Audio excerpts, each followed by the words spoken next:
vous êtes débordé de cours dans la semaine et en gros vous n'avez pas le temps d'apprendre, de faire des choses, de pratiquer.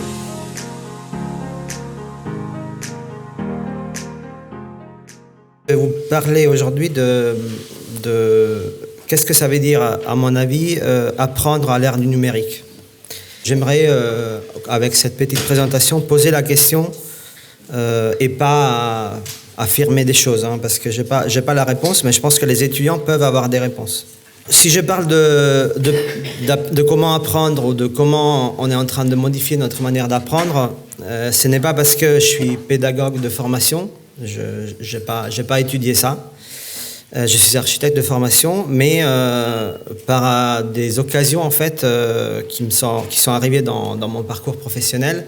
Avant d'être en école d'architecture, je me suis retrouvé un peu par hasard, je dois dire, à devoir imaginer des formations. Donc là, par exemple, c'est une formation que j'ai créée en 2010 dans le cadre d'un projet d'architecture. En gros, on a invité, pour imaginer un espace public d'une ville en Norvège, on a invité des étudiants à travailler avec nous en ligne. Donc des étudiants qui étaient partout, un peu distribués dans le monde, qu'on ne connaissait pas, travailler et proposer des solutions pour ce projet d'architecture.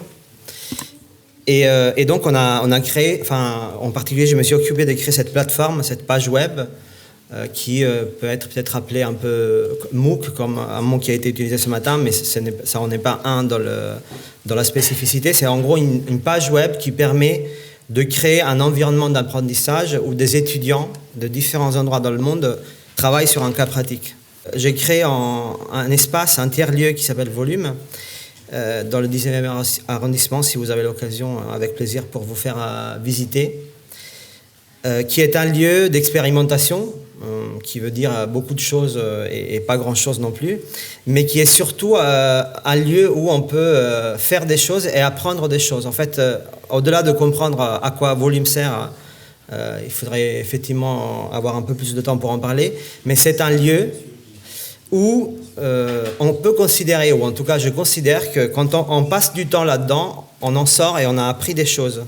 C'est peut-être un peu prétentieux, mais si vous voulez vérifier, peut-être on peut faire une petite visite. Et dans ces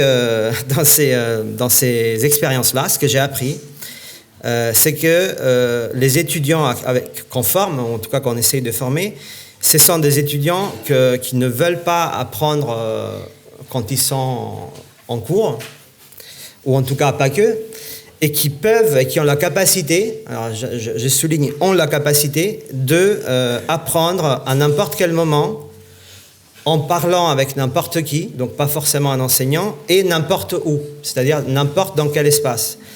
La photo que vous voyez, c'est d'un un ami à moi qui s'appelle Edward et qui a théorisé cette idée-là avec le terme nomads, les nomades de la connaissance. Une autre chose que j'ai appris, c'est que c'est extrêmement difficile, si on pense au métier d'aujourd'hui et de demain, d'imaginer qu'on vous forme à être architecte et que architecte. Je pense que ce matin, on a dit que l'architecte doit être codeur d'algorithmes, capable de représenter des phénomènes, chercheur, écrivain, quelqu'un a parlé de l'écriture, artiste, magicien.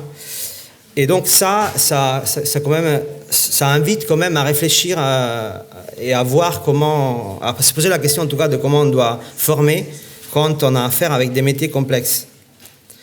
Et puis une autre réflexion que j'ai fait, c'est que je ne sais pas si tout le monde va être d'accord, notamment les enseignants, mais je pense que la question de la technologie en architecture est quand même au cœur du sujet. La question est centrale quand même, parce que l'architecture, c'est quand même, on pourrait dire, que c'est la capacité de créer et construire des choses dans un cadre, ou dans des limites en fait, qui sont les contraintes technologiques de construction. C'est-à-dire, on peut imaginer des choses et on les fabrique, ces choses-là, on les construit, mais on a des contraintes technologiques. C'est un peu spécifique à l'architecture.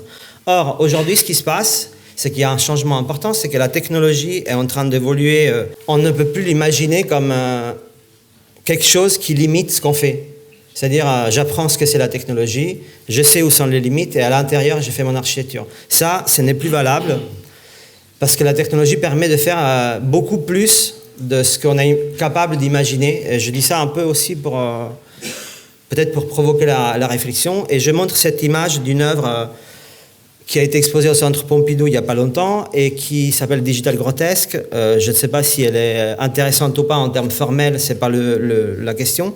La question, c'est de savoir pourquoi l'artiste a travaillé là-dessus et travaillé là-dessus pour tester les limites de complexité de forme avec une imprimante 3D. Et en gros, il a trouvé qu'il n'était pas capable de dessiner des choses assez complexes pour que la machine ne puisse pas les fabriquer. Donc, si on doit concevoir des architectures, avec cette grande liberté, il faut se poser la question de comment on enseigne la technologie et le numérique. Et donc, en gros, je pense qu'une bonne transition pourrait être d'imaginer de passer d'un mode où on dit aux étudiants ce que c'est l'architecture ou ce que c'est le numérique, à en fait les inviter plutôt à réfléchir, c'est le what if, ce que j'appelle le what if, à réfléchir à des scénarios et à imaginer des choses. Donc en gros, passer d'un mode où on vous fournit des connaissances ou des savoirs à un mode pédagogique où on vous demande en fait d'imaginer les futurs possibles de la technologie et de l'architecture. Alors, quand j'ai du coup commencé à enseigner en architecture, alors c'est pas un smartphone, c'est un diagramme qui montre quelque chose qui m'a un peu frappé quand j'ai commencé à enseigner en architecture, en école d'architecture. Donc, moi, j'enseigne le projet, mais aussi ça m'arrive d'enseigner ce qu'on appelle l'informatique. Et ce qui souvent se réduit à enseigner du logiciel. Et en fait, quand on fait ça, je pense qu'on n'est pas très efficace en tant qu'enseignant et même en tant qu'école, parce que je constate, je ne sais pas si vous avez fait le même constat, que 50% des questions qu'on me pose, les étudiants à côté sont capables de répondre, en fait, connaissent la réponse. 80% des questions qu'on me pose peuvent être trouvées chez un voisin ou bien sur Internet.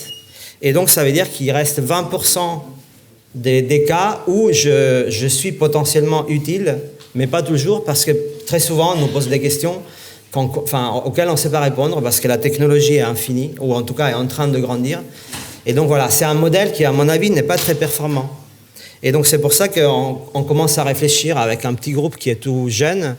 À cause de cette inefficacité, on a créé un petit groupe de réflexion sur des nouveaux modes d'apprentissage à l'école de Val-de-Seine. Une autre observation qui est importante à faire, c'est celle que j'appelle la question de l'accès. Alors aujourd'hui, je pense qu'on est tous conscients du fait qu'on peut avoir accès à des connaissances ou des savoirs de manière très simple et quotidienne, avec votre téléphone, le rôle de l'école. Et je pense qu'il y a une question qui est liée à la création d'un environnement d'apprentissage. Alors, je pense que dans une pédagogie traditionnelle, ce qu'on fait, c'est on crée un environnement d'apprentissage, mais ce sur quoi on concentre les efforts, c'est de fournir des connaissances. Et je pense qu'il faut renverser le modèle et se concentrer mettre les efforts sur créer un environnement d'apprentissage efficace et aussi, éventuellement quand il faut, fournir des connaissances. Et donc, qu'est-ce que ça veut dire créer un environnement ? C'est passer de la logique on vous donne des choses, on donne, enseignant des choses, des produits déjà finis ou des connaissances déjà finies à des étudiants, de passer de ça à passer à un mode d'accès, c'est-à-dire qu'on vous donne accès à un certain nombre d'ingrédients qui sont des experts, des professionnels, des lieux, un Fab Lab, une plateforme numérique, un atelier de projet, et que vous avez accès à ça, et votre rôle pour créer de la connaissance, c'est de créer des connexions. Et c'est à vous de créer ces connexions-là. Et je pense que nous, ce qu'on doit faire, c'est vous inspirer, ce qui n'est pas facile,